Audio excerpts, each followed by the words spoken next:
अगर हम ऐसा नहीं करते, अगर हम इतिहास को ठीक ठीक ईमानदारी पूर्वक नहीं पढ़ते और पढ़ाते, तो क्या हानियां होती हैं?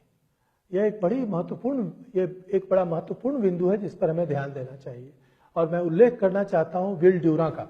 उन्होंने पूरा जीवन लगा करके कई खंडों का विश्व इतिहास लिखा। उसके पहले खंड में स्टोरी ऑफ सिविलाइजेशन, उस पुस्तक का नाम है स्टोरी ऑफ सिविलाइजेशन, और ये 1935 से शुरू होकर के 1975 के बीच में अलग अलग खंडों में छपती रही। आप कल्पना कर सकते हैं कि 40 वर्षों में जो पुस्तक कई खंडों में आती रही, उसके पीछे कितनी मेधा और कितना परिश्रम लगा होगा। ऐसे भी विल ड्यूरा 20वीं सदी के महानतम विद्वानों में से एक है।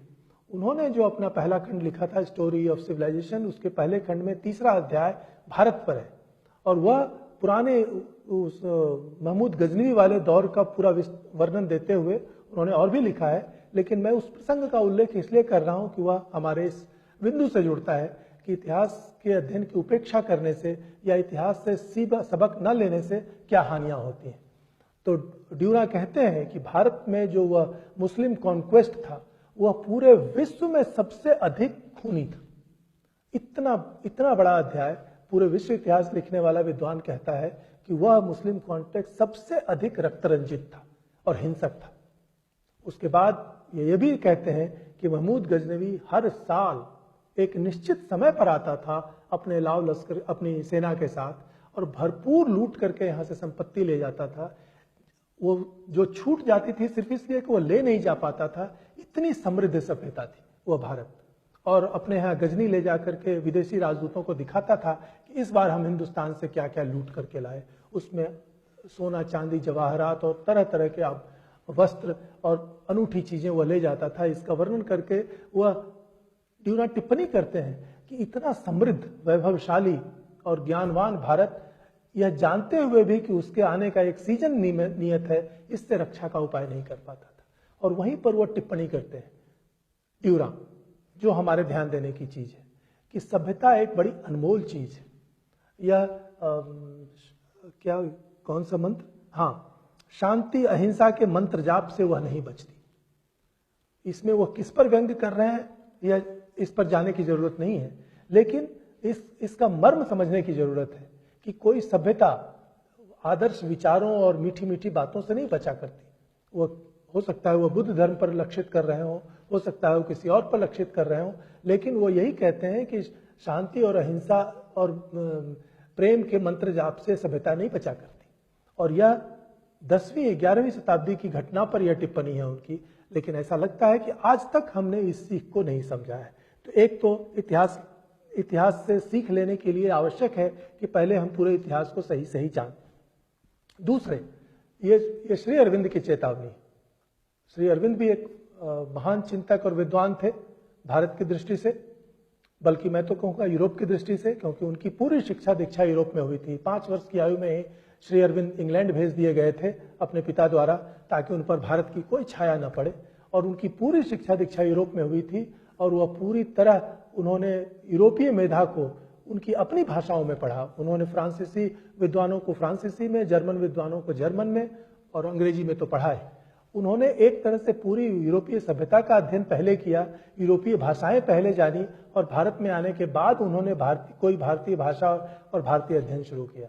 और बाद में, जैसा कि हम सब लोग जानते हैं कि वह उनका वेद रहस्य, Savitri, foundations of Indian culture, भारतीय सभ्यता, संस्कृति, इतिहास, दर्शन, इन सब पर एक क्लासिक ग्रंथ है। वो इतने उद्भट विद्वान थे। उनकी एक टिप्पणी यहाँ पर हमारे लिए प्रासंगिक है, जिसका मैं उल्लेख करना चाहता हूं। वे कहते हैं कि किसी भी महान देश का बौद्धिक पतन हमेशा 3 गुणों में क्षरण से होता है। वो 3 गुण कौन से हैं? विवेकपूर्ण विचार करने की क्षमता, तुलना और विभेद करने की क्षमता, और तीसरा अभिव्यक्ति की क्षमता। आप नोट करें कि यह तीनों क्षमताएं साइंस एंड टेक्नोलॉजी से जुड़ी हुई नहीं है।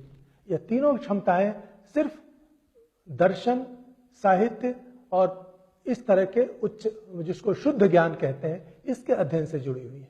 विवेकपूर्ण विचार करने की क्षमता, तुलना और विभेद करने की क्षमता, यही हिस्ट्री राइटिंग जुड़ी हुई है। यह हिस्ट्री की स्टडी आती है।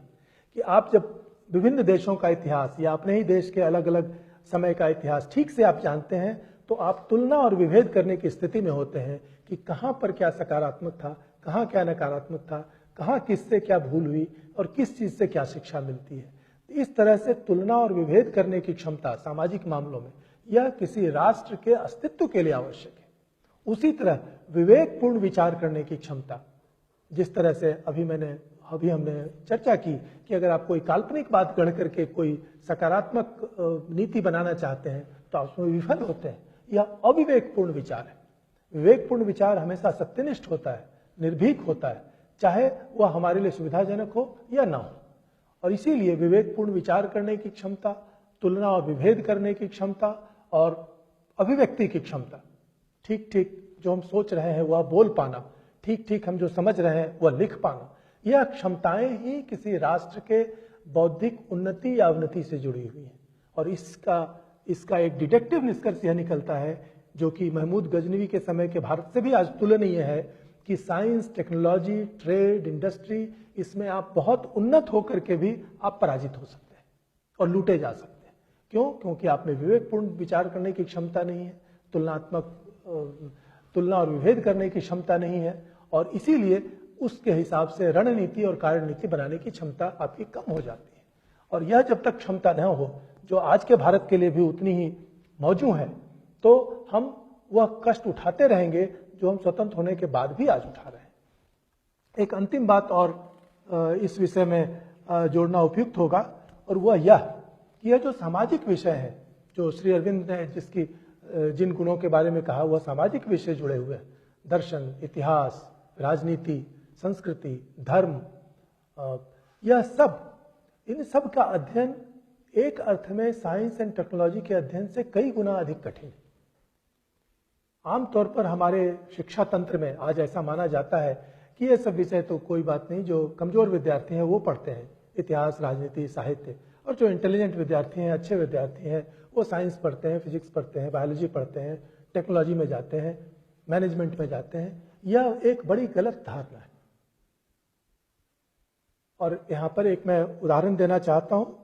बहुत बड़े शिक्षा शास्त्री थे और शिकागो विश्वविद्यालय के वो 20 साल से अधिक समय तक प्रेसिडेंट रहे थे। ऐसा विश्वविद्यालय जहाँ पर 90 से अधिक नोबेल लॉरेट काम कर चुके हैं, उनके एम्प्लॉय रह चुके हैं।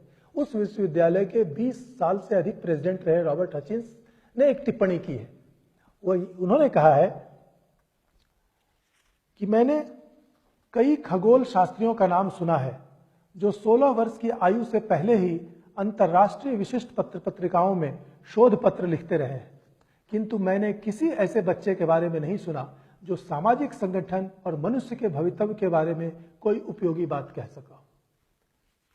न केवल यह कि सामाजिक संगठन के बारे में बच्चा कुछ नहीं कह सकता, बल्कि यह भी कि बड़े बड़े विद्वान जो अपने अपने विषयों के महारथी हैं, वो भी नहीं बता पाते कि 1 साल के बाद उनके विषय में या जिसका वो अध्ययन कर रहे हैं उसमें क्या होने वाला है।